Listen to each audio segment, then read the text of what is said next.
I think everyone knows that it was a week ago Monday on the 6th of August that Curiosity successfully landed on Mars.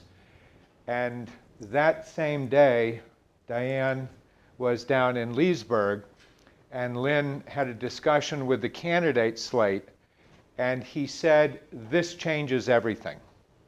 That simply the successful landing of the rover, let alone what it's going to discover, is a complete vindication for science against Obama.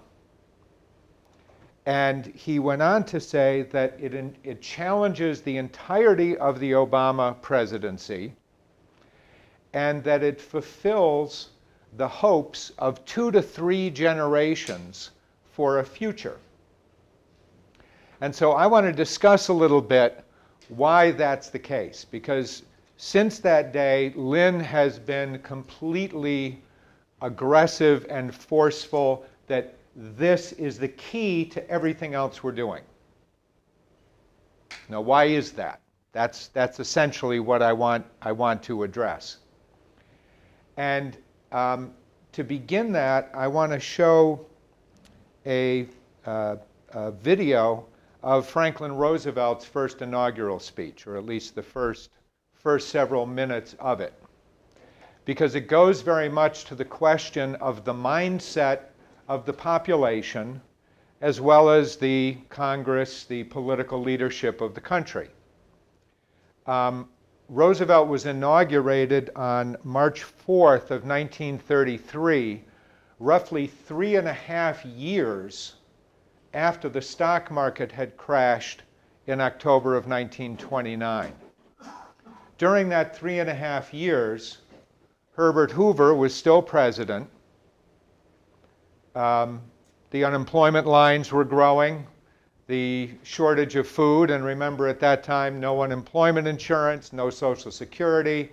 If you ate, it was because there was a soup kitchen run by a church or some other charity that kept you alive. And for that 3.5 years, everybody was saying, gee, this is terrible. What can we do? And nothing was done. And because of that lack of leadership, Roosevelt was swept into office because he said, I'm going to do something about this. Now, I want to play the beginning of that speech so you get a sense of how he addressed the nation. President Hoover, Mr. Chief Justice, my friends, this is a day of national consecration. And I am certain that on this day, my fellow Americans expect that on my induction into the presidency, I will address them with a candor and a decision which the present situation of our people impels. This is preeminently the time to speak the truth, the whole truth, frankly and boldly. Nor need we shrink from honestly facing conditions in our country today. This great nation will endure as it has endured, will revive and will prosper. So first of all, let me assert my firm belief that the only thing we have to fear is fear itself, nameless, unreasoning, unjustified terror, which paralyzes needed effort to convert retreat into advance. In every dark hour of our national life, a leadership of frankness and of vigor has met with that understanding and support of the people themselves, which is essential to victory. And I am convinced that you will again give that support to leadership in these critical days. In such a spirit on my part and on yours, we face our common difficulties. They concern, thank God, only material things. Values have shrunk to fantastic levels, taxes have risen, our ability to pay has fallen, Government of all kinds is faced by serious curtailment of income. The means of exchange are frozen in the currents of trade. The withered leaves of industrial enterprise lie on every side. Farmers find no market for their produce, and the savings of many years in thousands of families are gone. More important, a host of unemployed citizens face the grim problem of existence, and an equally great number toil with little return. Only a foolish optimist can deny the dark realities of the moment. And yet our distress comes from no failure of substance. We are stricken by no plague of locusts. Compared with the perils which our forefathers conquered because they believed and were not afraid, we have still much to be thankful for. Nature still offers her bounty, and human efforts have multiplied it. Plenty is at our doorstep, but a generous use of it languishes in the very sight of the supply. Primarily, this is because the rulers of the exchange of mankind's goods have failed through their own stubbornness and their own incompetence, have admitted their failure and have abdicated. Practices of the unscrupulous money changers stand indicted in the court of public opinion, rejected by the hearts and minds of men. True, they have tried, but their efforts have been cast in the pattern of an outworn tradition. Faced by failure of credit, they have proposed only the lending of more money. Stripped of the lure of profit by which to induce our people to follow their false leadership, they have resorted to exhortation, pleading tearfully for restored confidence. They only know the rules of a generation of self-seekers. They have no vision, and when there is no vision, the people perish. Yes, the money changers have fled from their high seats in the temple of our civilization. We may now restore that temple to the ancient truth.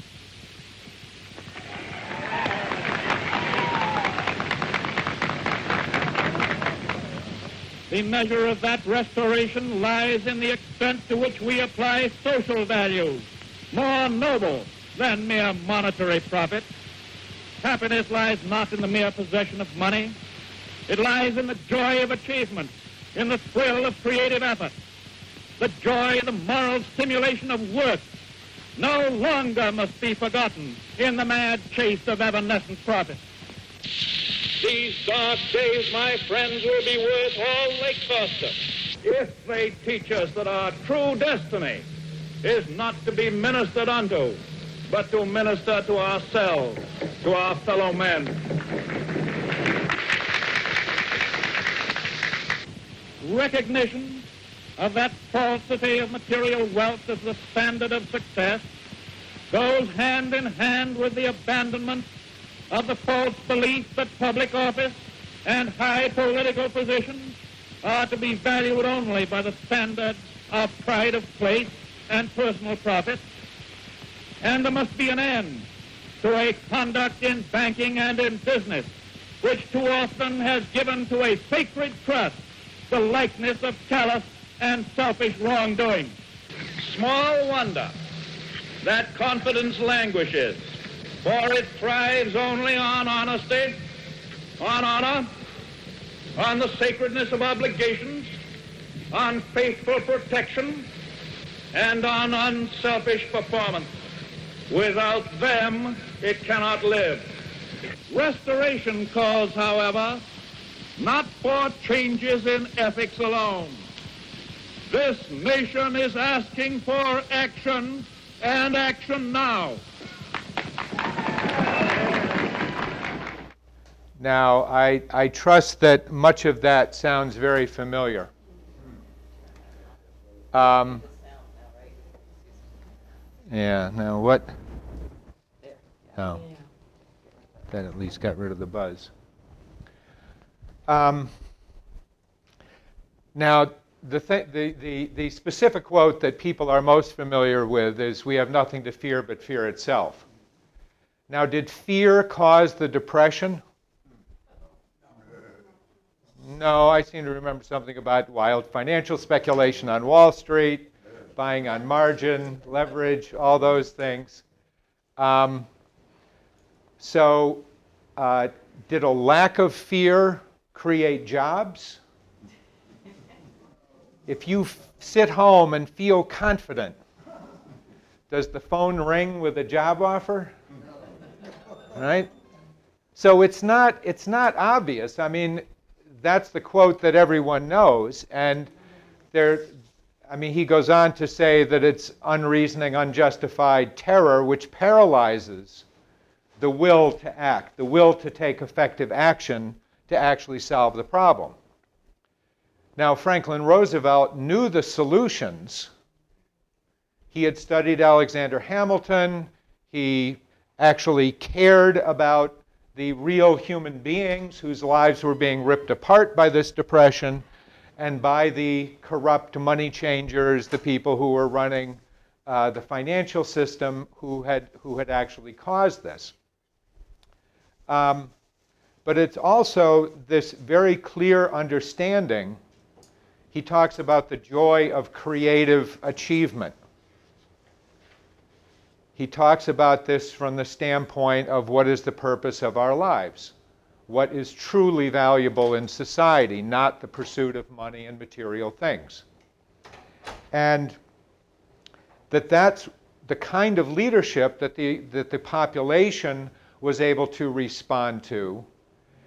And he, later on in the speech, he basically tells Congress, I'm going to present lots of specific bills and proposals, which I hope you will support. But he makes it very clear to Congress that if you do not act, I also ask for emergency powers. And it was because he had the support of the population that he could demand of Congress the powers to allow him to act quickly. Now, if you look at our current situation, we have many of the same problems. And thanks to Lyndon LaRouche, we have very clearly outlined the solutions. I'm sure everybody has this pamphlet by now. Has everyone read this by now? I mean, this lays out very clearly in language that even a congressman can understand exactly how Glass-Steagall worked, which was one of the first things that Roosevelt implemented to get control over the financial system. It outlines the history of the idea of a credit system. So it's clear and straightforward exactly how you could finance the great projects like NWAPA and other programs that would create jobs, that would redirect our resources to address the problems of drought, wildfires, lack of electricity, water, everything that you can think of. So why has this not been passed yet? Good question. Good question. There's something missing, right? What's the missing ingredient? Well, courage, standing up. What? Well, we could put that in the same category as things to be done. Why hasn't that been done? Right? The wish not to change. Optimistic hope. You have to believe that a better future is possible. Now, Roosevelt says, when he's referring to the unscrupulous money changers, he says, true, they have tried, but their efforts have been cast in the pattern of an outworn tradition.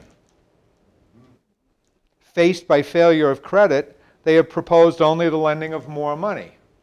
Now, what has Lynn constantly said about being trapped in a dying system?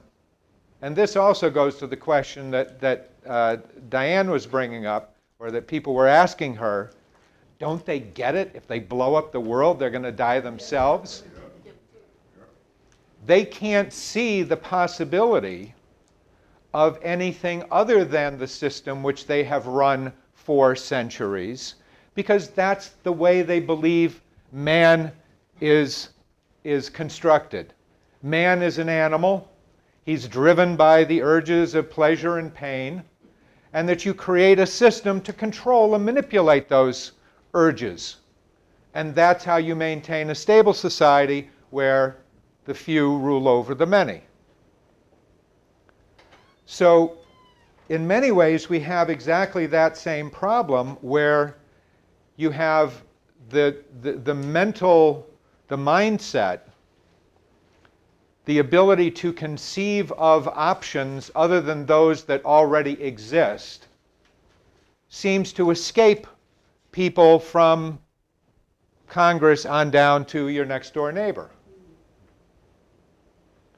Even though they might say, if you say, well, Glass-Steagall and NWAPA, they say, well, yeah, but that's never going to happen, or yeah, exactly, it's the usual. Because that's what's been done to us over 40 years, is the ability to have a vision for the nation and for the world has been crushed by, multiple assassinations, rock, drugs, all of these things that we know, and has been replaced with this green ideology that man's basically evil, everything we're doing is wrong, and we just somehow are going to hunker down on this little planet and try to make it last as long as possible before we just run out of everything and die, in pollution up to our ears or something equivalent. So one aspect of curiosity, of the rover success, is it's very hard for someone to stand there with a straight face and say, yeah, we just landed a 1-ton rover on the surface of Mars, and I'll go through a little bit of the technology that was needed to accomplish that. But put out a forest fire in Oklahoma, I mean, that's really hard. Grow food, I mean, have the scientists really figured out how to do that yet? I mean, I don't think we can handle that. Create jobs.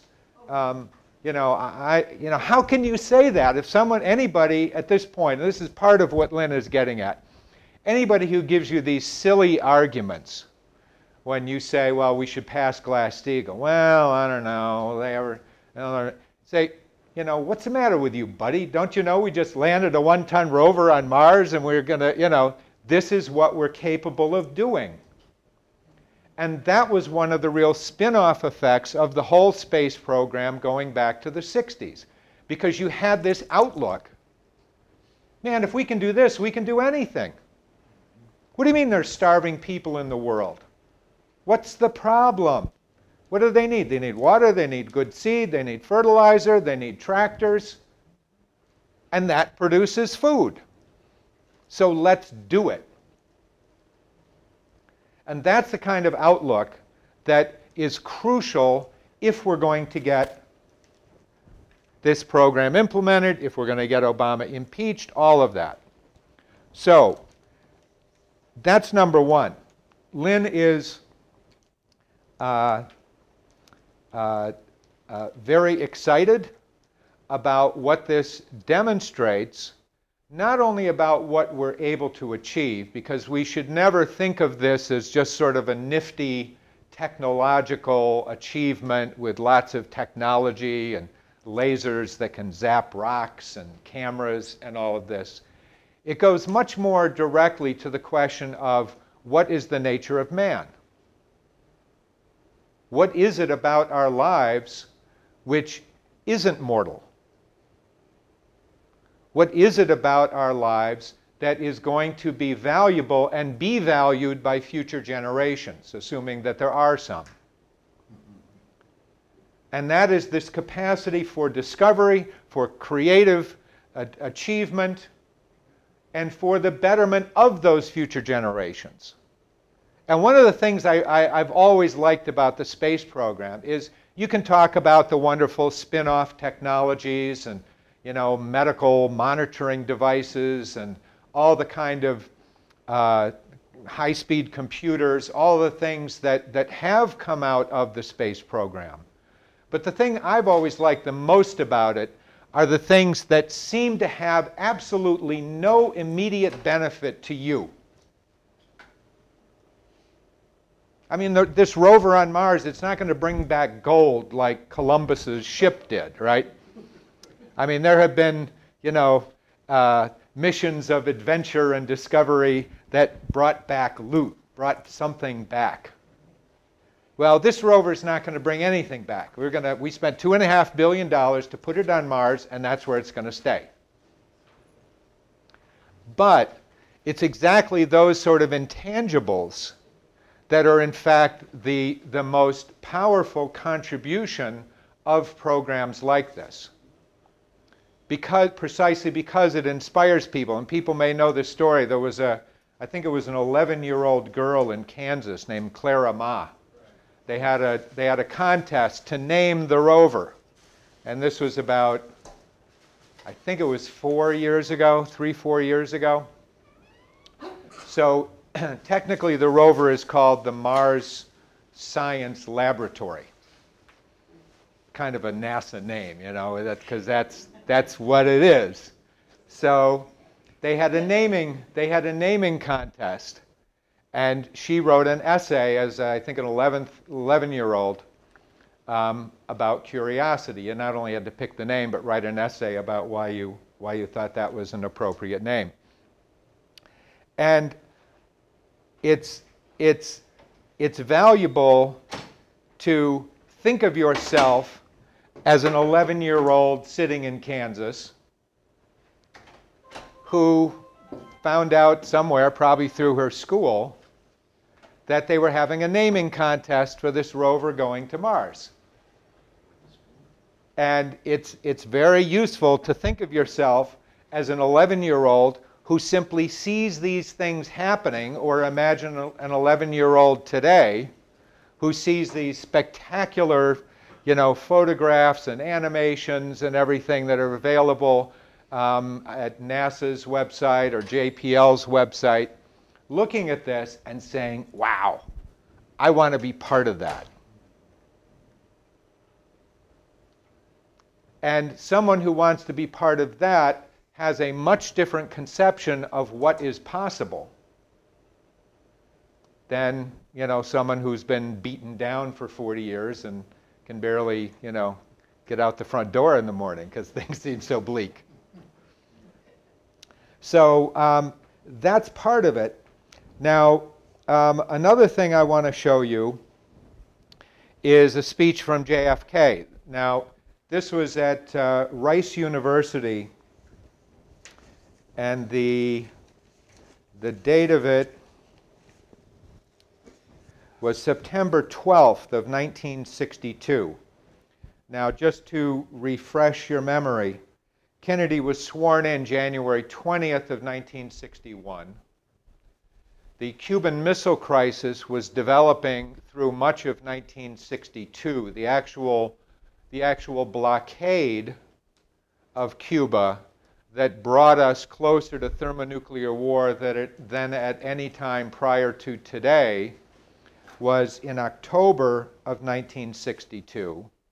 But things had been developing during the course of the year, including U-2 flights that demonstrated that there were military installations being constructed on Cuba and actual missile launching sites. Kennedy made his speech, also the Berlin airlift is I think in '62, where the Soviets actually cut off the highway that went from West Germany into Berlin.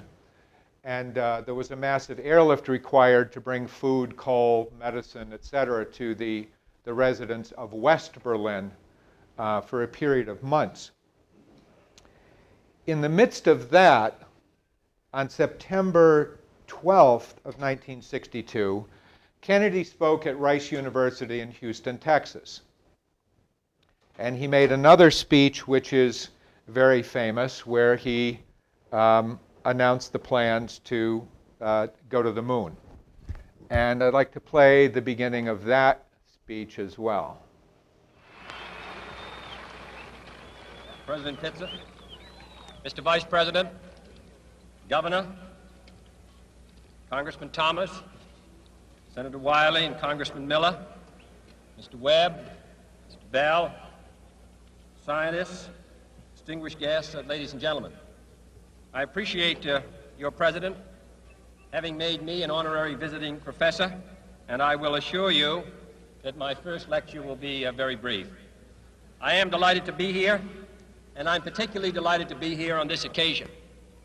We meet at a college noted for knowledge, in a city noted for progress, in a state noted for strength, and we stand in need of all three. For we meet in an hour of change and challenge, in a decade of hope and fear, in an age of both knowledge and ignorance. The greater our knowledge increases, the greater our ignorance unfolds.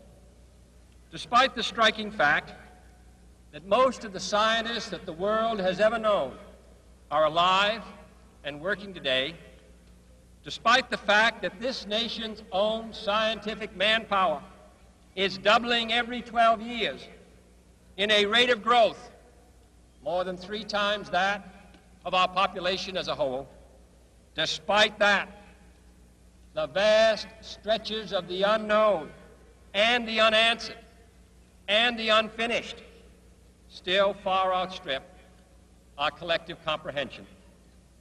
No man can fully grasp how far and how fast we have come.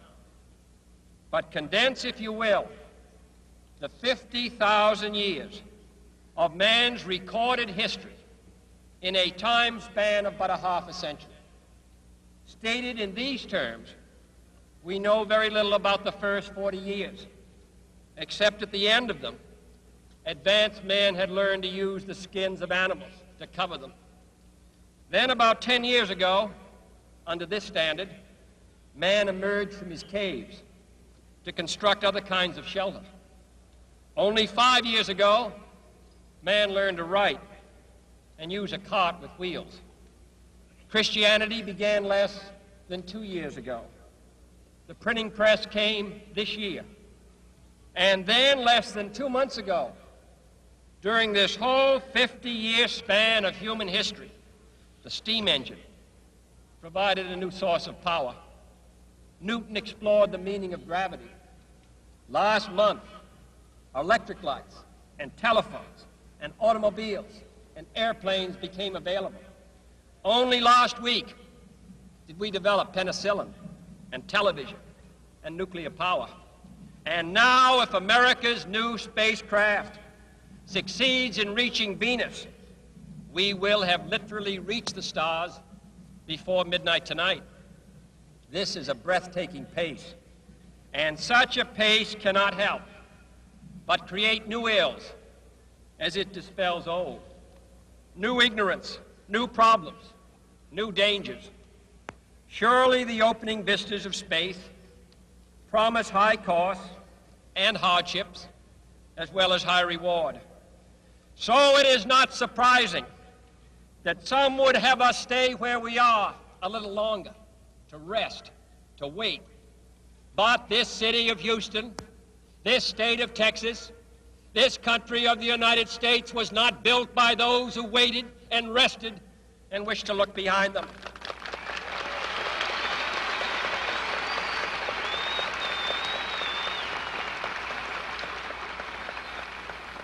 This country was conquered by those who move forward, and so will space. William Bradford, speaking in 1630 of the founding of the Plymouth Bay Colony, said that all great and honorable actions are accompanied with great difficulties, and both must be enterprised and overcome with answerable courage. If this capsule history of our progress teaches us anything, it is that man in his quest for knowledge and progress is determined and cannot be deterred. The exploration of space will go ahead, whether we join in it or not. And it is one of the great adventures of all time. And no nation which expects to be the leader of other nations can expect to stay behind in this race for space. Those who came before us made certain that this country rode the first waves of the Industrial Revolution, the first waves of modern invention, and the first wave of nuclear power. And this generation does not intend to founder in the backwash of the coming age of space. We mean to be a part of it. We mean to lead it.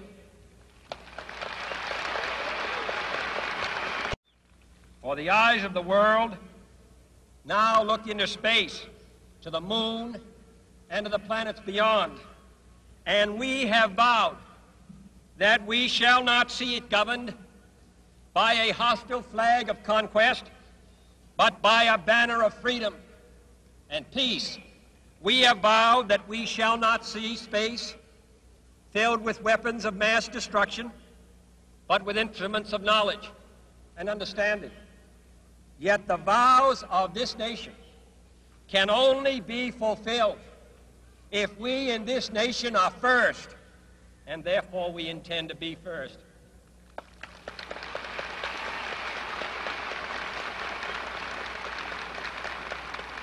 In short, our leadership in science and industry, our hopes for peace and security, our obligations to ourselves as well as others, all require us to make this effort, to solve these mysteries, to solve them for the good of all men, and to become the world's leading spacefaring nation. We set sail on this new sea because there is new knowledge to be gained and new rights to be won, and they must be won and used for the progress of all people. For space science, like nuclear science and all technology, has no conscience of its own. Whether it will become a force for good or ill depends on man. And only if the United States occupies a position of preeminence can we help decide whether this new ocean will be a sea of peace or a new terrifying theater of war. I do not say that we should or will go unprotected against the hostile misuse of space any more than we go unprotected against the hostile use of land or sea. But I do say that space can be explored and mastered without feeding the fires of war, without repeating the mistakes that man has made in extending his writ around this globe of ours. There is no strife, no prejudice, no national conflict in outer space as yet. Its hazards are hostile to us all. Its conquest deserves the best of all mankind, and its opportunity for peaceful cooperation may never come again. But why, some say, the moon? Why choose this as our goal? And they may well ask, why climb the highest mountain? Why, 35 years ago, fly the Atlantic? Why does Rice play Texas? We choose to go to the moon. We choose to go to the moon.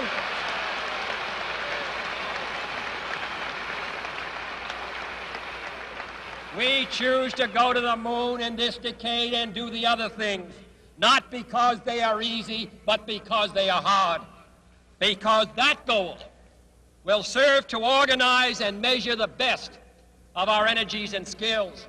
Because that challenge is one that we're willing to accept, one we are unwilling to postpone, and one we intend to win, and the others too. That was September 12th, 1962.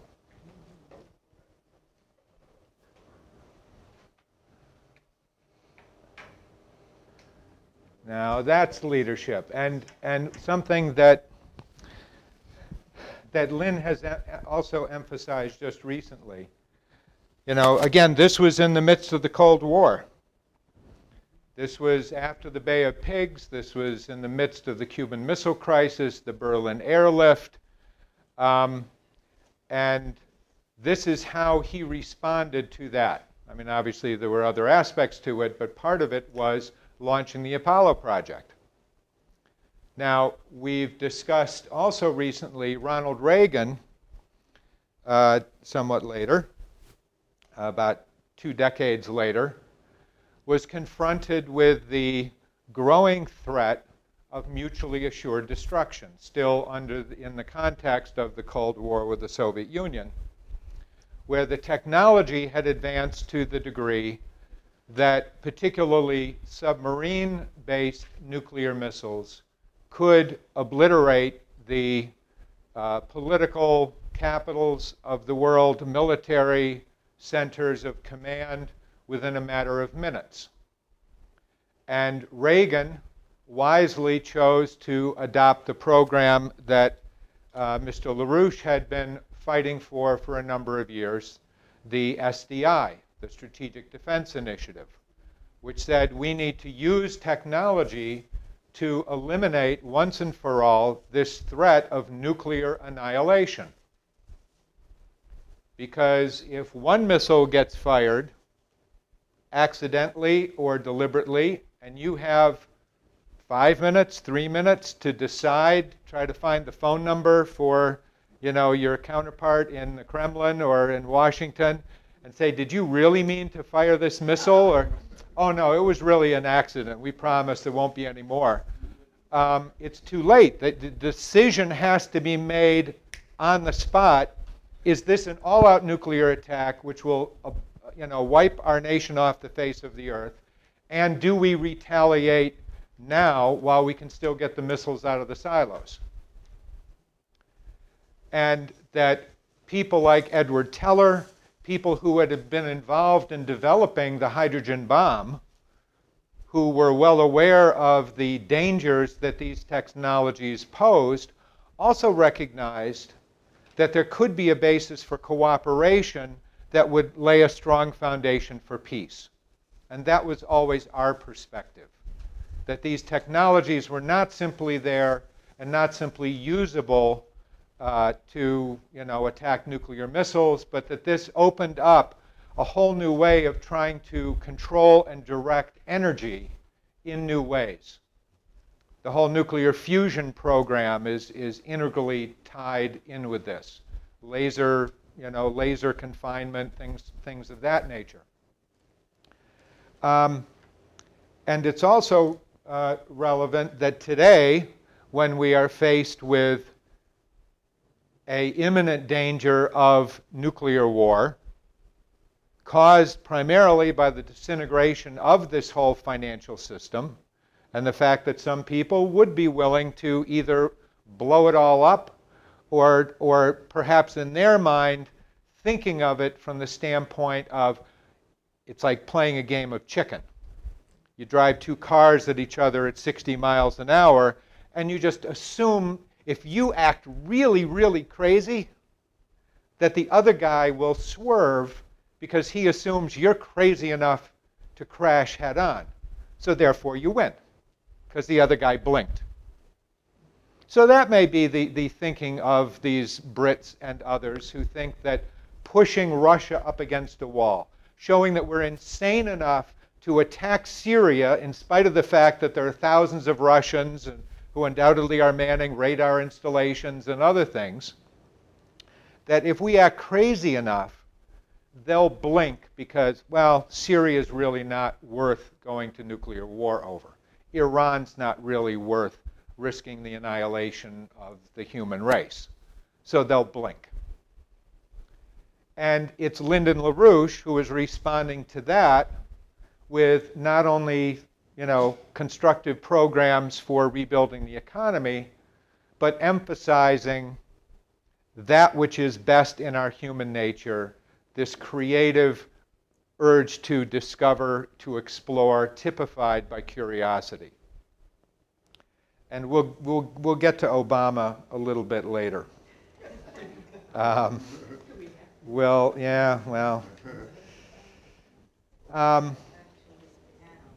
Okay, so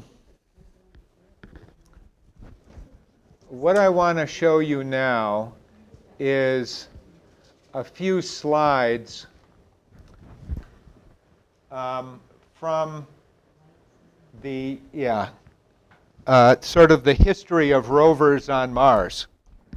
We did have Vikings back in the 70s, which landed, which were not mobile. This is the Sojourner rover, which landed on Mars in 1997. That's only 15 years ago. Now you could sit on top of that. You know, the entire thing weighed 25 pounds. Run by solar panels on top, with a little, car antenna sticking out to call home. It was able to take some very valuable photographs and conduct some experiments, but largely it was a proof of technology, a proof that we could land on the surface of Mars successfully. Oh, let's see. From current slide, let's see.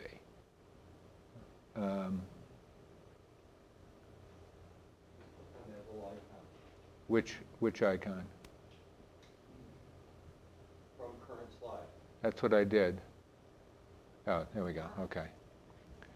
Okay. So. That's 25 pounds.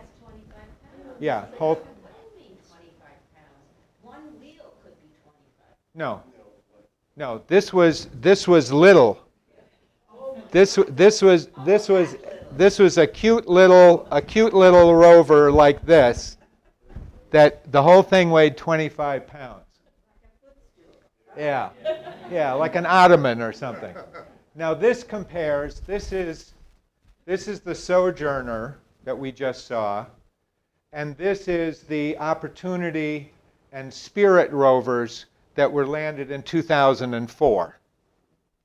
Now they're still solar powered. I don't know if you can see in this picture, but they sort of have wings that stick out that have solar panels on top. This is a mast with a camera on top so that it could take panoramic photos in stereo, able to conduct more scientific experiments. However, the total science payload, and remember the purpose of all this is to take scientific equipment that's been designed typically by many different countries who contribute to these projects for conducting various experiments, putting it on a mobile platform. That's what all the wheels and solar panels and all of that stuff is, to power that, so that you're not just stuck in one spot. If there's an interesting rock over there, you can go over there and you can take pictures and you can grind it and look at it and try to understand the minerals it's made up of. The total scientific payload of these rovers was only about 15 pounds. Still, not much. And Spirit died in 2010. One of the real shortcomings of using solar power is you have to land near the equator where there's enough sunlight to generate electricity. So at night they do no work. During the Martian winter they do no work. And what ultimately killed Spirit was, if it gets too cold, if you can't gather enough sunlight just to keep the instruments warm, the batteries, the equipment, everything dies, and come spring, the rover can't wake up. It can't resume operations. And these solar panels typically get covered with dust. There are dust storms on Mars. So real limitations in terms of power. Opportunity, these were the warranty on these machines was for 90 days. Spirit lasted for 6 years. And Opportunity is still operating on Mars now. This is 8 years after it landed. So they've done extremely well. Now, so Curiosity was sort of the next step.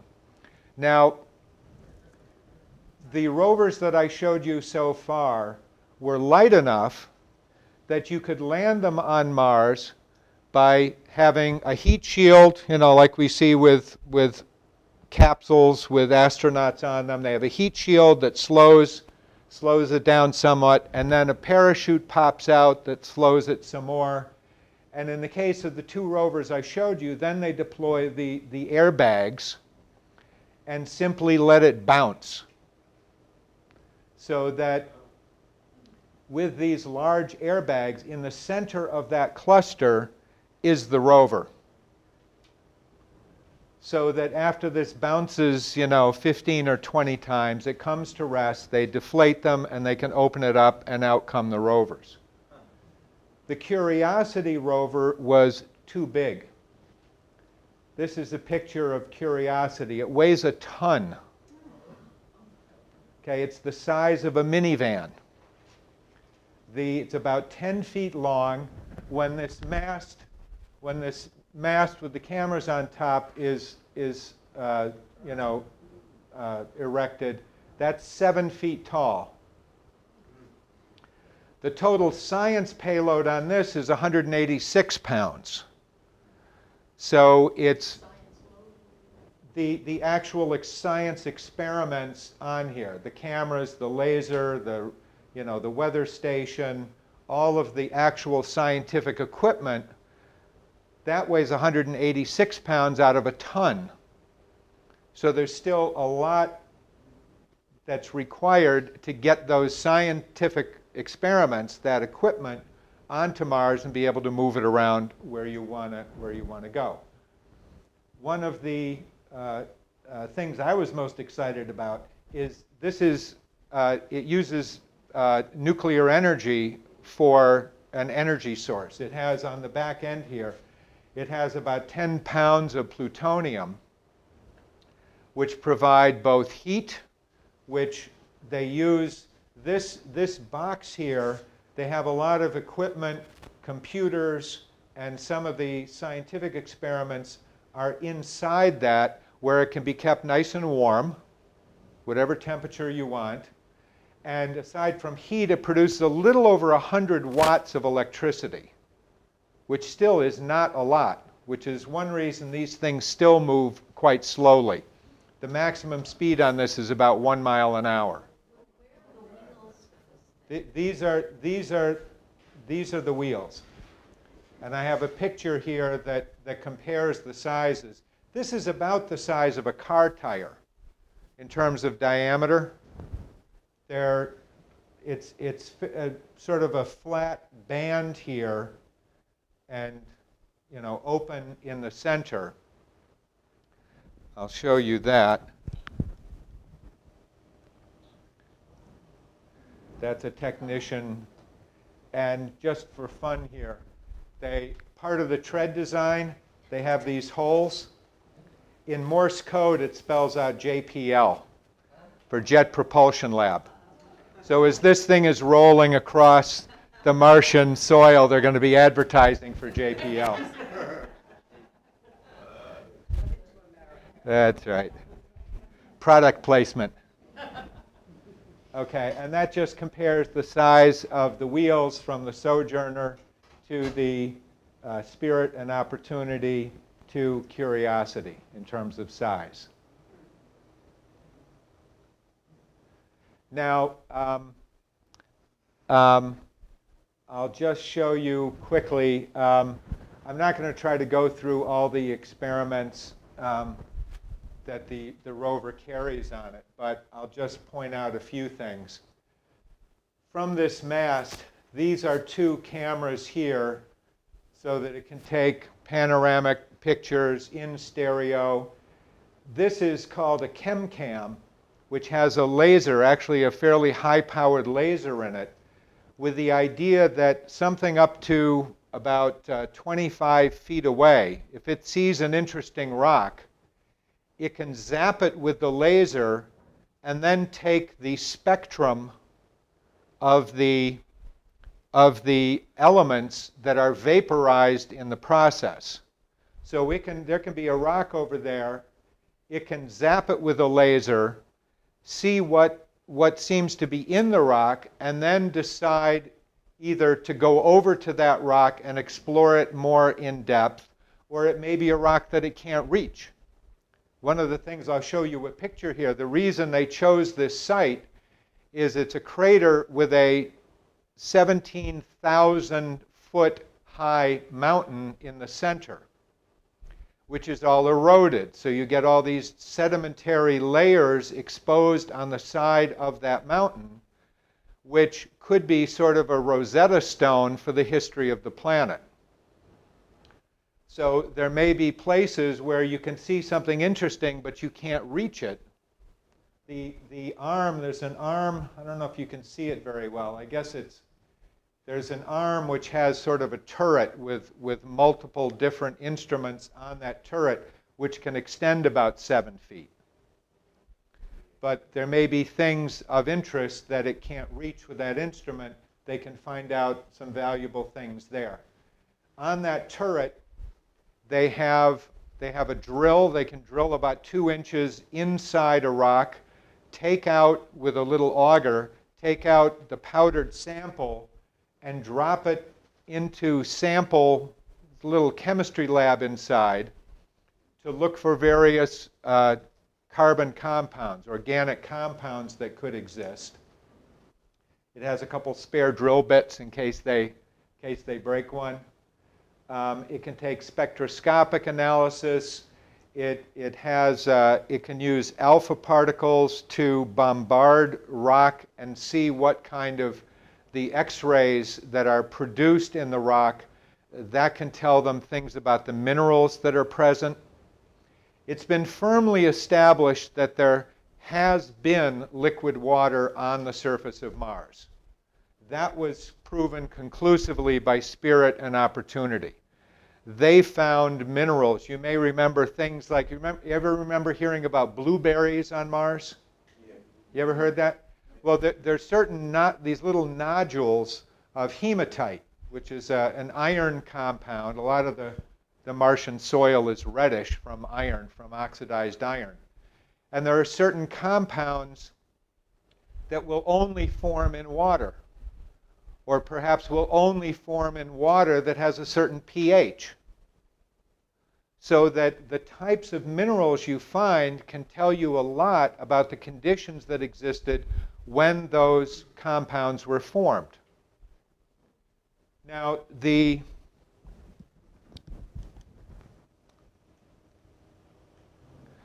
crater, this is Gale Crater. And this is sort of a Mercator projection of the entire planet of Mars. So the equator would be here, and this would be the North Pole and South Pole. It gets distorted like a Mercator projection of the Earth. But this is a topographical map of Mars showing you elevation. This is low elevation. This sort of yellow-orange is higher elevation. Red is even higher. White is the highest. So this is Olympus Mons, the largest volcano in the solar system. These are the highest points on the planet. And does anything just sort of jump out at people looking at this? The navy blue. The big blue spot. Well, there's a big blue spot. This is the Hellas Basin. That's one of the lowest places on the planet. That clearly looks like an impact crater. The whole northern hemisphere of the planet is low in elevation and has virtually no craters. Whereas the southern hemisphere is considered highlands. It's a higher elevation, and it's heavily cratered. Now, one explanation for this is that the whole northern hemisphere of the planet was an ocean at one time. So if a meteorite lands in the ocean, it's not going to leave a crater. So this entire part of the planet is substantially lower in elevation than the bottom part. That's kind of interesting. And you can see some of the places. That's where Viking landed, the Mars Pathfinder, that's Sojourner, Opportunity, and Spirit were the recent ones. There's Viking 2, right? Those are the earliest ones from the 70s. Gale Crater is where Curiosity landed. One of the reasons that that was chosen is, first of all, it's sort of on the boundary between these two very dissimilar parts of the planet. And it's believed to be at least 3.5 billion years old. It's a very old crater. And judging from the photographs of taken by satellite of the mountain, this huge mountain in the center of the crater, the crater is about 100 miles in diameter, they believe that the crater, after the initial crater was formed, that it was flooded, that it was completely filled in by water and by sediment, so that just as you can find seashells on Mount Everest, because at one point it was the floor of the ocean. And in that case, it's because India, the tectonic plate that India is on, has been crashing into Asia and upthrusting these mountains. So that from these sediments, you can find out things like that Mount Everest at one point was the bottom of the ocean. So anyway, they've chosen Gale Crater because it appears that it was filled with sediments, and then it was eroded either by rivers flowing through that, or at the point that the water, for whatever reason, disappeared on the planet. There's still water ice that gets locked up in the polar ice caps. So much of that is frozen carbon dioxide or dry ice. But there definitely is frozen water at the poles. And there very well may be water underneath the surface. Whether that's liquid or frozen, we don't know that. What? Which one was the one that wheels broken and they dragged through and then they sort of That was Spirit. That was Spirit, so that's Yeah. So about the equator? Yeah, Spirit, well, that wasn't, they didn't find, it wasn't, well, there was permafrost, yes. Spirit, each of the wheels has its own motor. So one of the wheels failed on Spirit. So it was basically dragging one foot along while it was still moving. And because it was dragging a wheel, it scraped sort of the topsoil off, if you will. And they found what looked like permafrost, that it was white, and after a short period of time it disappeared, indicating that it had evaporated when it was exposed to the air. So that was sort of serendipitous. They found out some interesting things precisely because Spirit was damaged in that way. But the idea in Gale Crater is that you may have the entire geological record of this part of the planet there for the taking. And so they chose, I think I have another picture. Yeah. This is a satellite picture, again, from Gale Crater. And if you look at all of these lines, if you've seen a topographical map where, each ring is 10 feet different than another, and you get all these concentric rings that show you where the top of the mountain is. Well, that's what these are. These are sedimentary layers. And even from satellites, they can identify places on the side of the mountain where clay and silicates are visible from orbit, which are compounds that tend to form in the presence of water.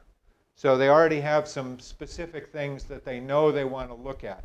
But that's the general, that's why this crater is so special. Now, prior to this rover, it would have been impossible to land in that crater. Now, these different ellipses just show you sort of these are different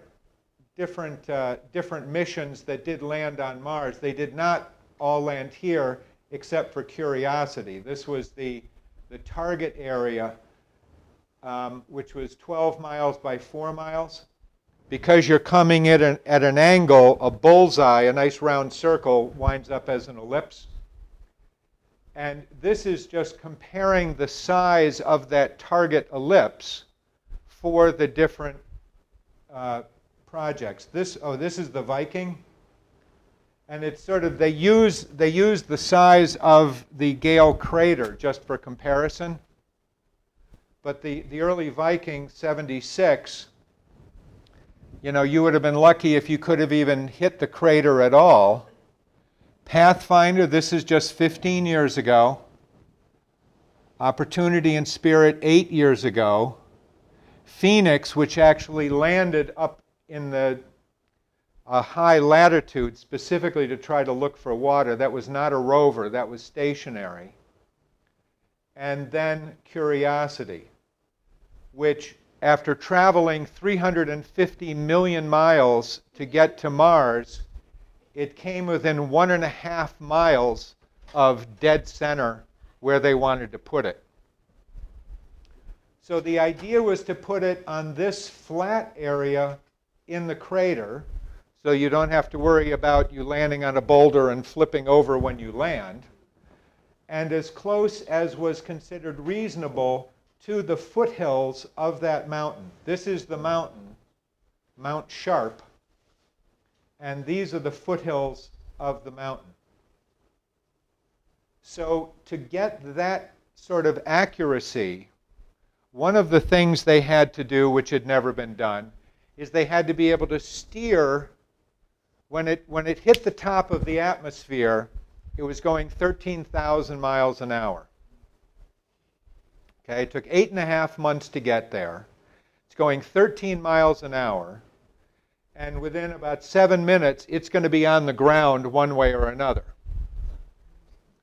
So first you have a heat shield, which is a nice blunt, flat end of the capsule, which slows it down to about 1,000 miles an hour.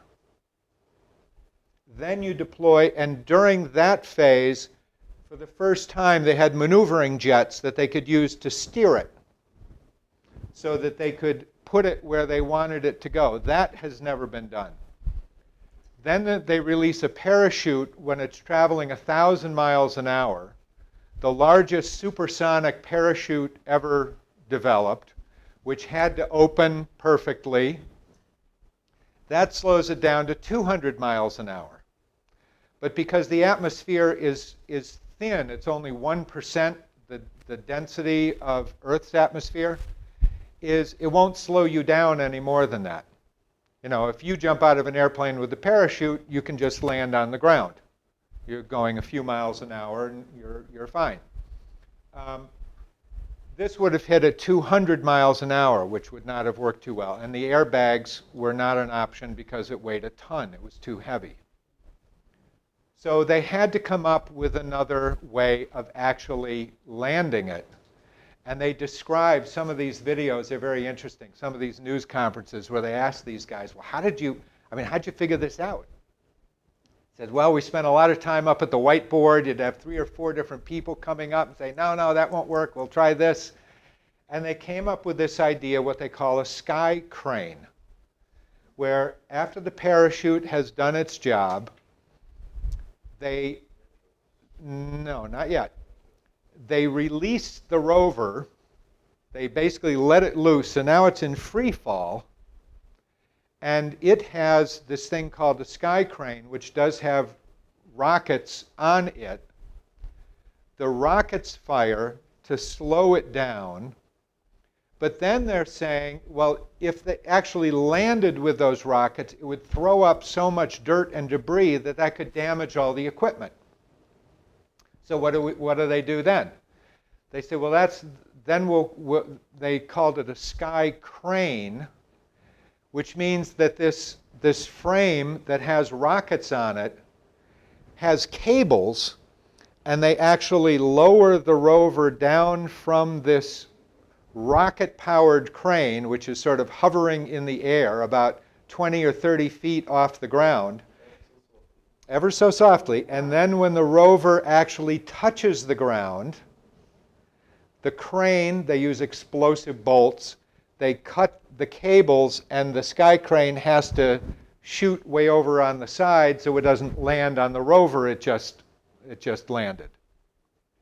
So virtually nothing that I just described had been done before. And particularly, I'm going to show you, there's a film that we put together called The Curiosity of Man, which starts off with just the very last seconds. There's a wonderful animation called 7 Minutes of Terror that describes in detail all these different phases of the entry, descent, and landing. And the mission director for that portion of the mission, this Adam Stutzner, I think his name is, he says, you know, I mean, people say it looks crazy, and when we were putting together, we said, yeah, it looks crazy too. And sometimes we still look at it and say, boy, that's really crazy. Is that going to work? And all this sequence had to work precisely. Particularly for the younger people, and you'll see some of the faces of the people who were involved in the actual entry, descent, and landing. Particularly for the younger people, this is probably the only project they've ever worked on out of college. And this took the better part of a decade. And for many of these people, this was their career on the line, particularly given the budget cuts in NASA, not only to manned space flight, but into planetary science as well. And this Adam Stutzner, the leader of the EDL team, he basically said, you know, he said, well, now I'm unemployed. He said, you know how you see guys sometimes at a traffic intersection with a sign that says, we'll work for food? He said, well, he would make a sign that says, we'll land rover on Mars for food. Because one of the things to keep in mind, this is obviously an incredibly specialized job, right? I mean, I'm not sure what job, you know, you get in the civilian field if what you've done your whole life is land rovers on Mars. But Some of the rock shows where they have shooting, they The do media. an awful lot of crazy technology Oh, sure. in all kinds of things. Yeah, That could be just shifted to something that means something. sure. Instead of the nonsense. But one of the real crimes of these budget cuts is it's one thing to say, oh, we're going to postpone a mission by 5 years. Well, you know, if we haven't done it for 1,000 years, maybe another 5 years, you know, we'll sort of get to that. What's the urgency? What's the necessity? But one of the real problems here is if you disperse these teams, people who have spent a decade, for example, working on a mission like this, working through every possibility, that you develop a very rare sort of skill which can be lost. I mean, that's generally true of people who have been unemployed for a long time. They lose their skills. But particularly in this kind of business, if you disperse these teams, you may never be able to do it again. So, okay, I guess that's the end of my, okay. That's the slides. Okay. Now, oh no, I had, wait a minute. Weren't there some pictures of the foothills, Bob? Oops. Not in your list. They're in that folder. Okay, so I'll get rid of this. Oh, it should. This one? Yeah. Okay. Okay. Now, this is one of the, this was, I think, the first high-resolution photograph taken. That's the rim of the crater. Okay, so that would be looking, I think, sort of to the south. And looking in the other direction, you would see the mountain.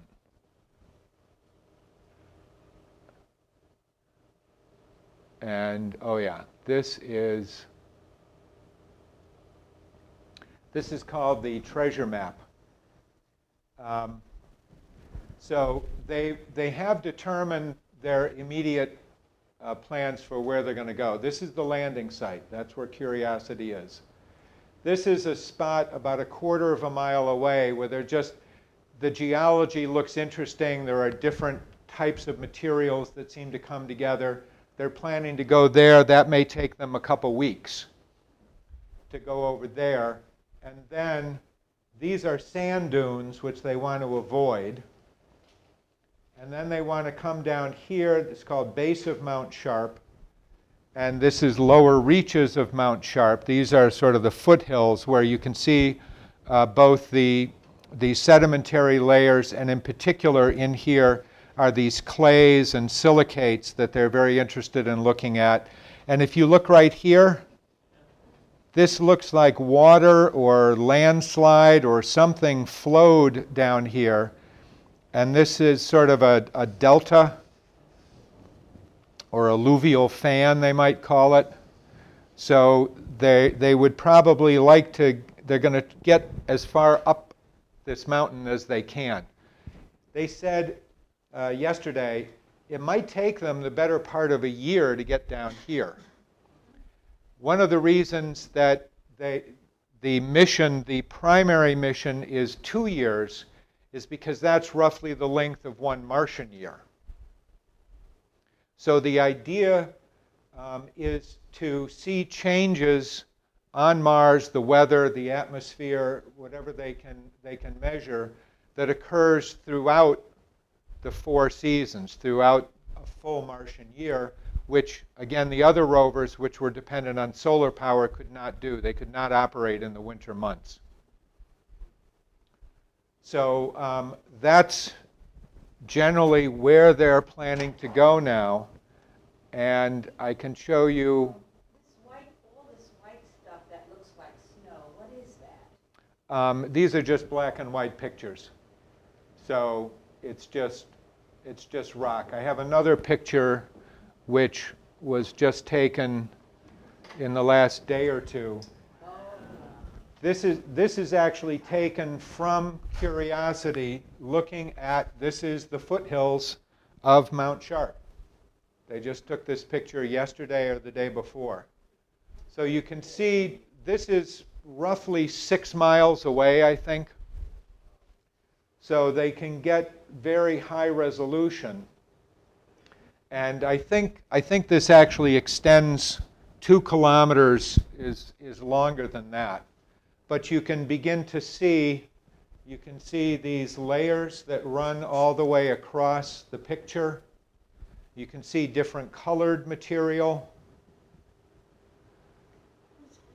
Is that what looks like white? Is that the white stuff that was on the Yeah, yeah. Maybe it, you know, the material up here, the lighter colored material. Those earlier pictures were from satellite. And sometimes, I think this is just a true color picture. They do various things with the colors to try to bring out very subtle differences. They also, some of the pictures, they have a way of making them look the way they would look if they were on Earth, because there's sort of an orange, reddish-orange sky, depending on the amount of dust. So they can process it to look more the way it would look on Earth, so that geologists and scientists, they would find it easier to recognize certain soil types. They have, you know, a better reference frame to compare it to. But that's the type of material that the rover wants to go investigate. And it will take time, and it's a little frustrating. I have a friend of mine at the office who every morning I give him a ride into the office, and every morning when he gets in the car, he says, "What's new on Mars?" Say, well, they're testing instruments, or they did a software update last weekend, you know, so they're definitely taking their time. They spent a decade and substantial, well, not that substantial, but $2.5 billion to get this rover and all these wonderful scientific instruments up there. They're not going to drive into a pothole and get stuck. They're going to take their time, and they're going to do it right and wring every ounce of science they can out of this. Now, yeah, sure. This reddish cast, is that the hematite that is on the surface? That I don't know. I mean, in general, yeah, there's a lot of oxidized iron. The rust. Yes, yes. That's what tends to give the planet its red color in general. Yeah. But yeah, but it's fascinating. You know, I don't know that much about geology, but there's all these different minerals, and particularly when you're looking at these sedimentary layers, why did that mineral form there at that particular time in the planet's history? What were the conditions? What were the, you know, was it liquid? What chemicals were in the water? Why? Why did it change 10,000 years later? Because this crater is so old, you know, you could be looking back, you know, billions of years.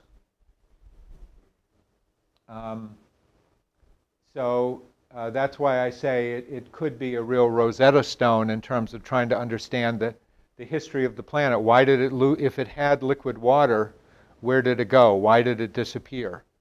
What kind of atmosphere did it have, you know, 3 billion? Yeah. Yeah, Eugene. Could it be possible that the water flew out into space from Mars because Mars' gravity is not as great as the Earth? Well, it's like 3/4 weaker. yeah. If Mars would have a gravity like we have, maybe there would be oceans there like we have too. But the oceans would be frozen because it's so cold over there. Well, 200 below zero. that's, oh, actually, you want to hear this? When this picture was taken, the temperature was 1 degree above freezing. That's about the warmest it gets on Mars, but that's sort of the range from there down. But I mean, that is important. The fact that Mars has very little magnetic field. We don't know exactly why. It's certainly a smaller planet than Earth. Gravity is about 38% of what we experience on Earth. And another reason or another effect of not having a magnetic field is it means that the surface of Mars is hit with pretty heavy radiation, cosmic radiation, solar flares. Our magnetic field is what primarily protects us, not the atmosphere. And if you have a lot of radiation, over time that radiation can strip away an atmosphere. So it's entirely possible that over, you know, 1 billion years or 2 billion years, that you could lose much of the atmosphere and the water vapor, whatever. If it was liquid, then you would have water vapor. And if that's constantly bleeding off into space, eventually it's going to be gone, except for what may freeze or be underground. So certainly for the future, that will be one of the things I'll just mention quickly. I had said before that the Phoenix, there was a Phoenix explorer that went there in 2008, which went quite high up. This probably isn't this close. Yeah, this is 60 degrees latitude. So this is probably, I don't know, upper Canada type latitude, not at the North Pole, but with the idea of trying to test the soil in these areas where frozen or liquid water might be present. One of the things that they found was a compound of chlorine called perchlorate, which has two fascinating properties. One, there are microbes on Earth that actually eat perchlorate, that can use it to generate energy. That's number one. The second thing is it has a certain sort of antifreeze quality, that it lowers the freezing point of water. So that if you have significant amounts of this perchlorate, that would increase the potential of there being liquid water in the soil. So that's very intriguing results that we'll certainly want to investigate more. Would you turn on the lights?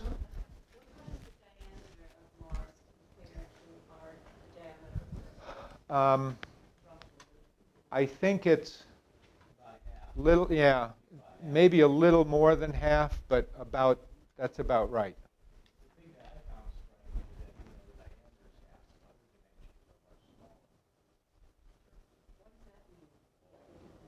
Oh, well, yeah. Yeah. Although something that Mars has as much land area as Earth, because it's all land. So Earth is like 70% ocean.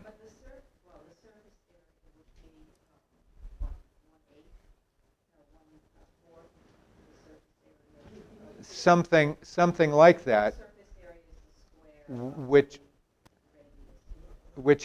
is about how much surface area there is on Earth. So it winds up becoming equivalent. So we could double the land area of Earth by colonizing Mars.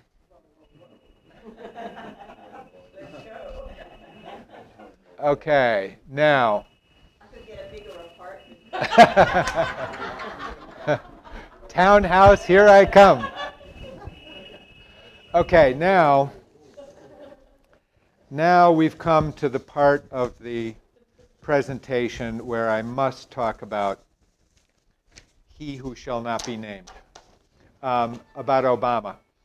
And I'm going to show this video, which goes through sort of a little timeline of what was happening as the Curiosity was being developed, as the financial crisis developed, what Obama chose to do. A couple things that I'll say. We have a quote in that video of Obama saying, when he announced essentially the end of the U.S. manned space program, that there are people who say we should go back to the moon. And I say, I got to say, we've already been there. Okay? Let me be blunt. Yeah, let me be blunt. Obama. Exactly. We got our picture taken. We brought home a couple 100 pounds of rocks. What else is there to do? Which I think really typifies his attitude towards space. It may be fun to watch on TV, but Hollywood can really do a better job anyway. So, and another thing which he said, which unfortunately we don't quote, is this famous quote where he said, "We don't need any of this fancy fusion power. We can just insulate our homes better." Right? Now, I haven't quite figured out how home insulation gets us to Mars in a week, but he seems to think there's some connection. And the reason I showed the FDR and Kennedy speeches is it really is a question of leadership. And about a week after the the Curiosity rover landed on Mars, Obama got around to calling the mission team that had accomplished this really extraordinary feat. And I think the reason that he hadn't called sooner was that the Olympics were still on. Because I'm not going to show this video because I do not believe in corporal punishment. I watched it twice, and frankly, I can't do it a third time. The first thing he does is he said, "So, did you find any Martians up there?" And everybody's supposed to laugh. And then he says, "Boy, this was really great. Curiosity really stuck her landing," which is, of course, how they describe the women gymnasts who have just, flown off the high bar or something, that they stuck the landing. So this is the mental map that he's using. Then he starts to, huh? With this nothing, this involvement, Right. with nothing. Right. Okay, so Curiosity stuck her landing. And then he starts to name some of the people on the team who had played leading roles and congratulating them and telling them how important this was. And then he says, "Oh, and I hear you got a Mohawk guy there." And one of the team members had, a young guy, yeah, he had gotten a different hairstyle when there was sort of a major phase in the mission, right? So he kept changing his hairstyle. And the last time for the landing, the whole team sort of voted, and they picked Mohawk. So he got sort of a short Mohawk, didn't look like an Etruscan soldier or something, but so he had this Mohawk hairdo, which everybody saw on TV when they're showing people in the control room. So this is Obama. This is the President of the United States.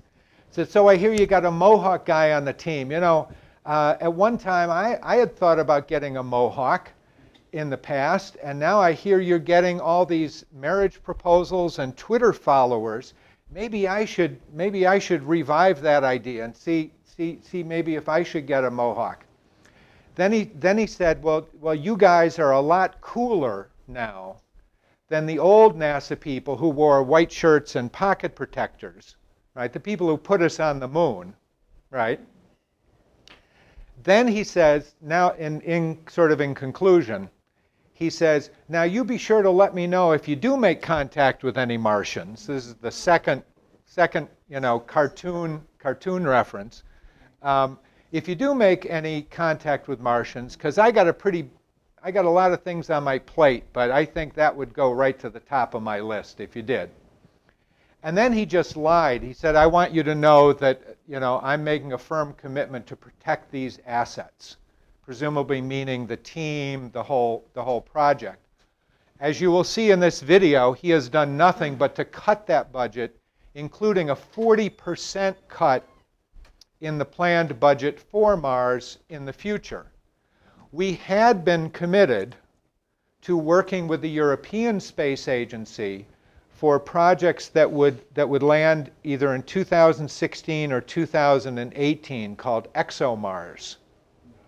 And these missions are geared toward specifically looking for life and sample returns.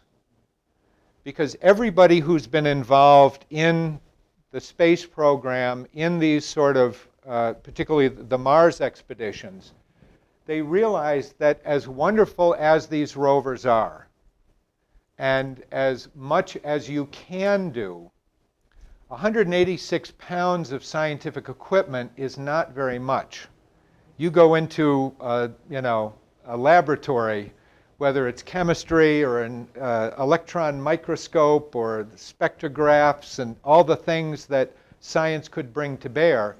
If we could bring samples back to Earth, we could do far more in terms of analyzing what's there and what it means. So the next two missions, the ExoMars, is intended, the first mission, well, both missions would have an orbiter and a rover. The one in 2016 is a European rover, basically I mean, it may have more sophisticated equipment than Sojourner, but something limited, very limited, just to prove that they could land something on Mars. At the moment, the United States is basically the only country that is capable of doing that. The success rate of putting something on Mars is less than 50%. It's extremely difficult. So no one else has been able to do that. And so the idea was to have an orbiter that would study trace gases in the atmosphere, things like methane, which, if you're familiar with the problem of cows and global warming, that there are gaseous discharges caused by living things like cows. This is unexplained. There seems to be methane coming from somewhere on the planet at a rate that it should dissipate, it should be gone. So some people, you know, contend that this is evidence of life. There may be other mechanisms for producing methane, but we don't understand that. So the orbiter would measure trace gases like methane, then a lander which would probably just last a very short time just to prove they could do it. 2018, the plan was for an orbiter and 2 rovers that would land together, one operated by the Europeans and one operated by NASA, which, called MAX-C for whatever reason, which would gather samples and figure out how to store them in anticipation of a future mission which would bring them back. Okay? Well, don't count on it. When Kennedy made this speech, we couldn't hit the moon with a rock. Okay? And he said, we're going to send men and bring them back within the decade. So it's all a question of leadership and commitment. You know, the technology that was developed with Curiosity, they referred to it as the technology needed to land a car on Mars. If you're going to send people, you need to land a house on Mars. But the technology is essentially the same thing. That doesn't mean it's going to be at all easy, but there was a tremendous amount of proof of technology that will be needed for those larger missions. And one of the things that they've discussed, a lot of the infrastructure is 20 years old. There's been problems with staff. They're not training. They don't have a lot of young people in the space program. So it's a lot of the old gray heads that are running it. So there's a certain shakeup going on. They are committed to it. And as in the past, you know, we think that cooperation on space is a tremendous way of trying to ease tensions, work on common goals. So they definitely, as are the Chinese, the Indian government actually just announced they're planning to orbit something around Mars. So, you know, there's definitely, other countries are going to do this with or without us, but we are the preeminent space power at this time, and we definitely have abilities that no one else does yet. All right, now I want to show this video. This is about 17 minutes, which gives you a good sense of what Obama's actual actions have been. And I leave it to you to compare him to FDR or JFK or Lyndon LaRouche. We're at altitude of 1 kilometer descending. Standing by for sky crane. Sky crane has started.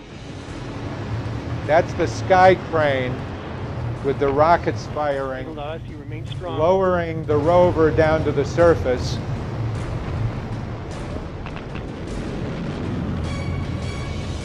Touchdown confirmed. We're safe on Mars.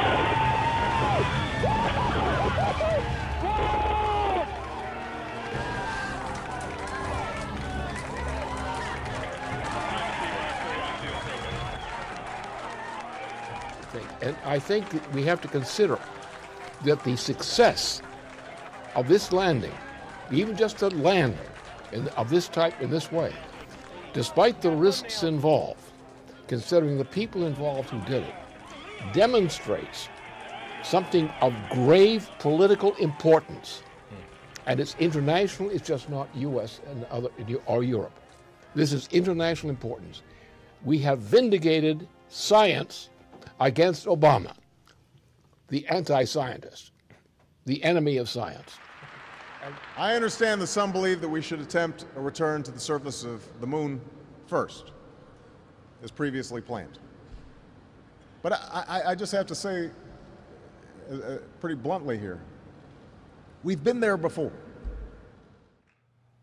The landing of the Curiosity rover not only represents a profound scientific breakthrough that marks a potential new phase in human history, but it is also a rebuke of those in the political class whose short-sightedness and hatred toward the progress of mankind have prevented this kind of breakthrough from happening earlier. President Obama has acted from the beginning against the progress of man. His track record on bailouts, extrajudicial killing of Americans, fascist healthcare, and illegal wars in Libya and now Syria all confirm this.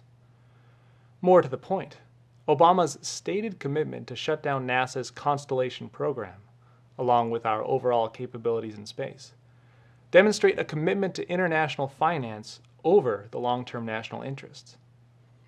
But as the recent landing of the Curiosity rover attests, not even Obama can stop the progress of man.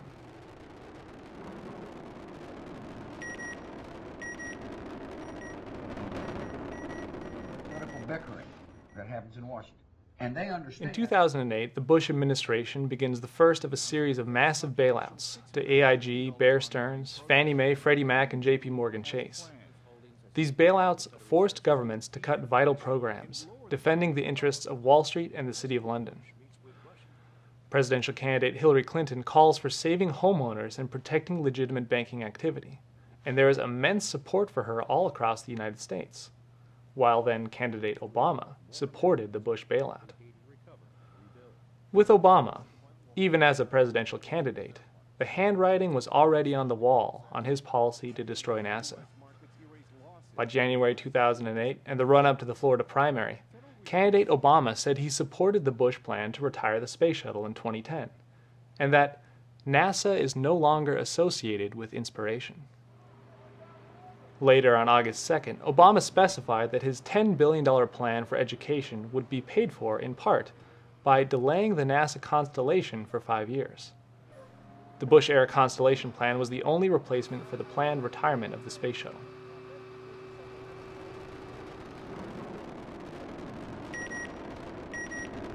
To the best of my ability, and will to the best of my ability. By the spring of 2009, Obama, now president, flew to the G20 summit in London and authorized a bailout of the collapsing European banks, with funds provided by the U.S. Federal Reserve System. These funds have been in place continuously since the 2008 crisis, and in 2009 became activated on a major scale.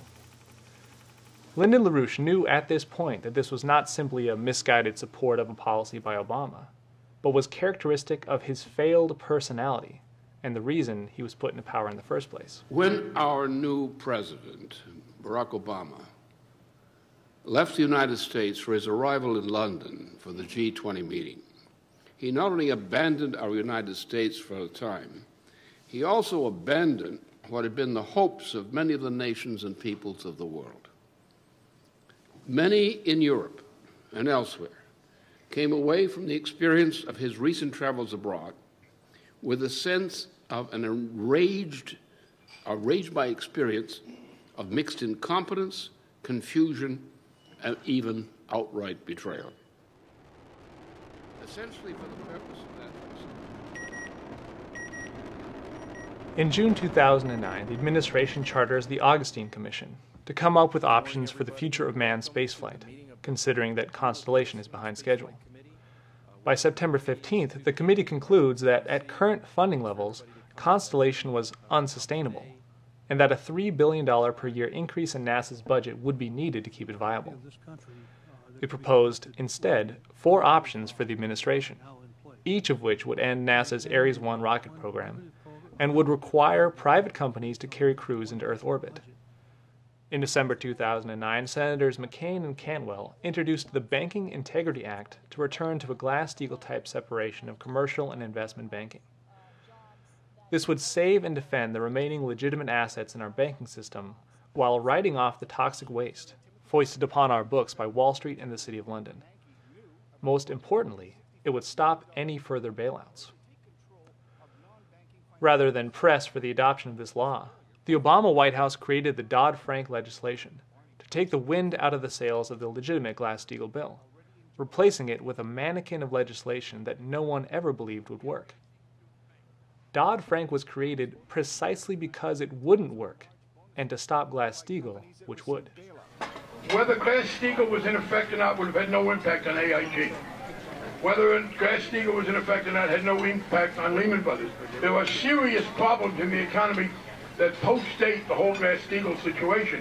But we are going to be imposing some severe restraints on what banks can do under the leadership of Paul Volcker, and probably $1 trillion to go to Mars when we're being told we haven't got the funding to do things domestically that are very important. I'm also opposed to that. And by the way, NASA is the National Atmospheric and Space Administration, and too little has been done about atmospheric research. So when I talk to scientists, they very much disagree with that proposal to go to Mars. McCain and Cantwell fought back, introducing an exact copy of their Banking Integrity Act as an amendment to the Dodd-Frank legislation. Before any debate on the amendment could occur, the administration and its cohorts in the Senate forced a vote on the bill and vowed to defeat a return to Glass-Steagall as long as Obama remained in office. On February 2nd, the 2011 NASA budget request was released, canceling Constellation program. This included the Orion crew capsule, the Ares 1 rocket to launch Orion into low Earth orbit, and the Ares 5 rocket to take Orion into deep space. The budget instead proposed privatizing crucial parts of the space program. The next day, Lyndon LaRouche responded forcefully. President Barack Obama's stated intention to shut down and destroy the NASA program at its root, when added to the Hitler-like healthcare policy and the general destructive features of all other leading Obama policies, is one step too far to bear. There is no longer room on this planet for a United States and a President Obama to occupy the same space. The need for Obama's ouster, either by resignation or impeachment, is now an existential issue for both our republic and the welfare of the planet generally.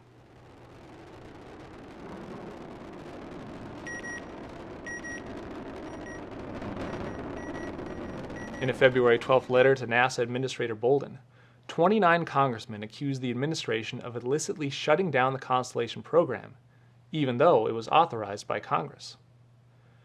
3 days later, 3 senior astronauts, Scott Carpenter, Gene Cernan, and Charlie Duke, with other space collaborators, issued a letter to Mr. and Mrs. America, urging a public fight to save the space program. An Achilles heel in the form of our country's executive branch threatens a mortal wound. Under the Obama 2011 budget, the U.S. will no longer ferry humans into space. No moon, no Mars. The source of much of America's inspiration and spirit, the impetus for so much discovery, technology, and imagination is in jeopardy. The demise of America's space program is just another step in the dismantling of our nation. It should be obvious to everyone by now that there will be no saving of NASA or stopping of the global economic collapse as long as President Obama remains in office. I have just issued a challenge to my opponent, Congressman Pete Olson, that if he is serious about saving NASA, then he will join me in the impeachment of President Obama immediately. On March 2, 2010, Keisha Rogers, LaRouche Democrat in Texas, wins the Democratic primary election in Houston with her campaign platform of Save NASA, Dump Obama. Rogers not only beat her 2 opponents combined, but defeated a mobilization on behalf of the Obama White House to stop her campaign.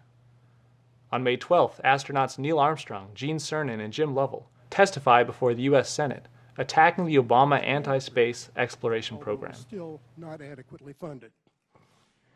With regard to President Obama's 2010 plan, I have yet to find a person in NASA the Defense Department, the Air Force, the National Academies, industry, or academia that had any knowledge of the plan prior to its announcement. Rumors abound that neither the NASA administrator nor the President's Science and Technology Advisor were knowledgeable about the plan. Lack of review normally guarantees there will be overlooked requirements and unwelcome consequences. For this plan, that is worrisome. America has invested substantially for more than half a century to acquire a position of leadership in space. If the leadership we have acquired through our investment is simply allowed to fade away, other nations will surely step in where we have faltered. I do not believe that would be in our best interests. I'm very concerned that the new plan, as I understand it, will prohibit us from having human access to low Earth orbit on our own rockets and spacecraft until the private aerospace industry is able to qualify their hardware under development as rated for human occupancy. I support the encouragement of newcomers toward their goal of lower cost access to space. But having cut my teeth in rockets more than 50 years ago, I am not confident. The most experienced 27 NASA veterans tell Obama in a letter on April 12th to reconsider his misguided proposal. The next day, astronauts Armstrong, Cernan, and Lovell issue an open letter attacking the Obama program. And on May 26th of that year, Constellation Program Manager Jeff Hanley, who had refused to go along with the cancellation of the program, was fired.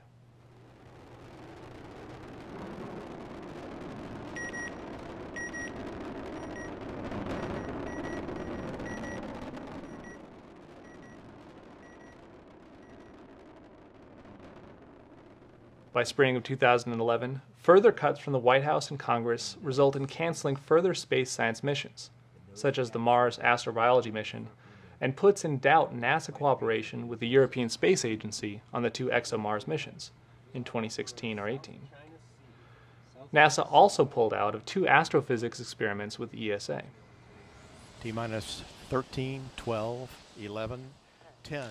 On July 11th, Space Shuttle Atlantis takes the last flight of the Space Shuttle program, leaving the United States without any active spacecraft with the ability to leave the Earth. 0 and liftoff of Space Shuttle Atlantis, reaching the crest of its historic achievements in space. Houston, Atlantis is in a roll. Roger, roll. In September, Apollo astronauts and former NASA Administrator Mike Griffin testified at the House Science and Technology Committee hearing on the future of human spaceflight. To paraphrase my friend and colleague, Boeing Commercial Aircraft CEO Jim Albaugh, the current administration's view of our nation's future in space offers no dream, no vision, no plan, no budget, and no remorse. So do we want to have a real space program or not? One only has to look back and learn from history to understand what it will take to once again be the world's leading spacefaring nation. We need an administration that believes in and understands the importance of America's commitment to regaining its preeminence in space.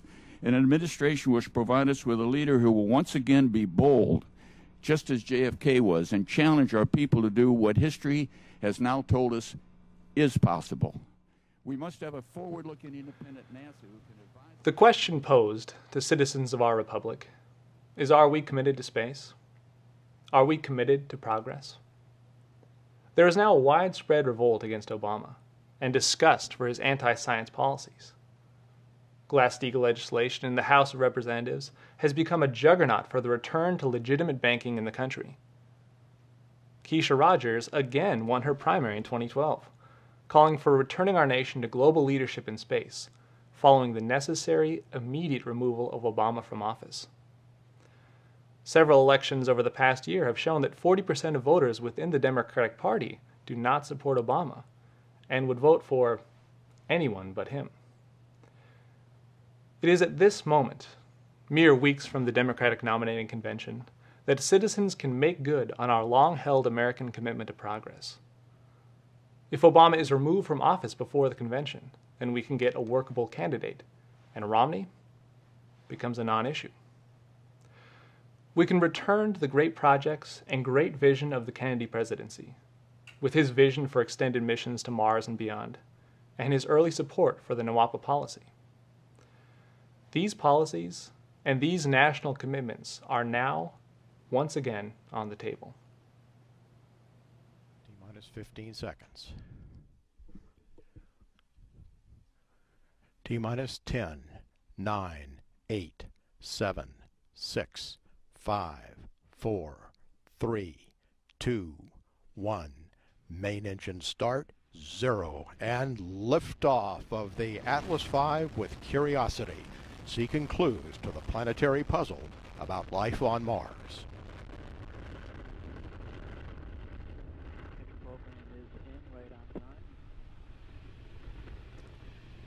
Even as the Curiosity rover departed in November of 2011, the United States under Obama lacked any commitment to a scientific future.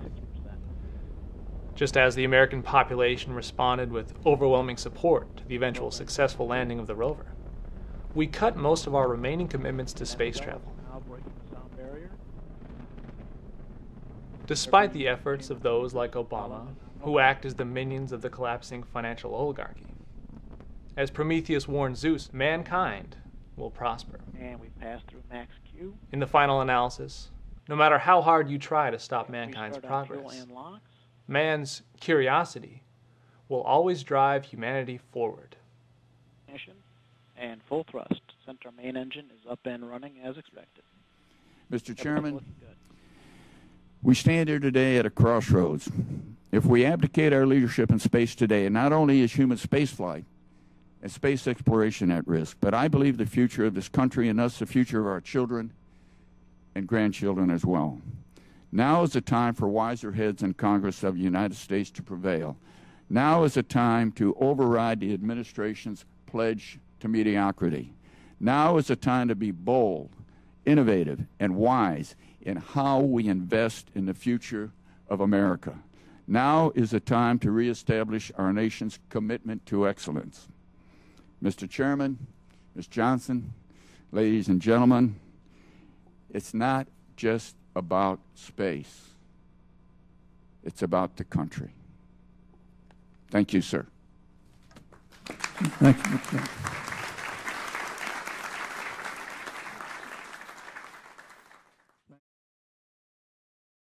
Please. So the thing I would like to just say in closing is we're going to continue this theme next week, addressing the question of what would a Mars economy look like. And the last thing I'll say is that this is not simply a nice idea. It is necessary that we do this. And one of the things which we'll discuss more next week is, as we have learned more about the solar system, we have found out it is a very dangerous place. 65 million years ago, a meteorite hit the Earth. It was about the size of Mount Everest, traveling at 20,000 miles an hour. It may be what caused the extinction of the dinosaurs and caused global effects. Thankfully, that size of asteroid strike, meteorite strike, is extremely rare. However, much smaller rocks are far more numerous. There was one in Siberia in 1908 called the Tunguska meteorite, which exploded in the atmosphere. That was probably, they estimate, maybe 30 to 50 meters in diameter, traveling 20 or 30,000 miles an hour, which would wipe out the entire New York City metropolitan area, San Francisco, any big metropolitan area, if it were to hit directly. There may be as many as 1 million of those objects, what are called near-Earth objects, which potentially can cross the orbital path of the Earth, and they may hit as frequently as 1 every 100 years. So the idea that we need to get out there, get our sensory information, our equipment out there to fully gauge the threat to the Earth is very real. Because really, for the first time, we are at the point where we can at least think about technology that potentially could destroy or more likely nudge such a rock to change its orbital path enough so that it would not hit the Earth. If we knew about it soon enough so we had the time, and in particular if we could intersect its path as far away from the Earth as possible. Mars is the ideal place for basing such operations. So the idea of a manned mission to the moon, industrializing the moon, expanding to Mars, setting up scientific apparatus both on Mars and in space at many different distances from the Earth is absolutely crucial if you're interested in the long-term survival of mankind. So when Lynn says we are all Martians, that's our destiny. That's what we were put here to do. And we need to get on with the business of doing it.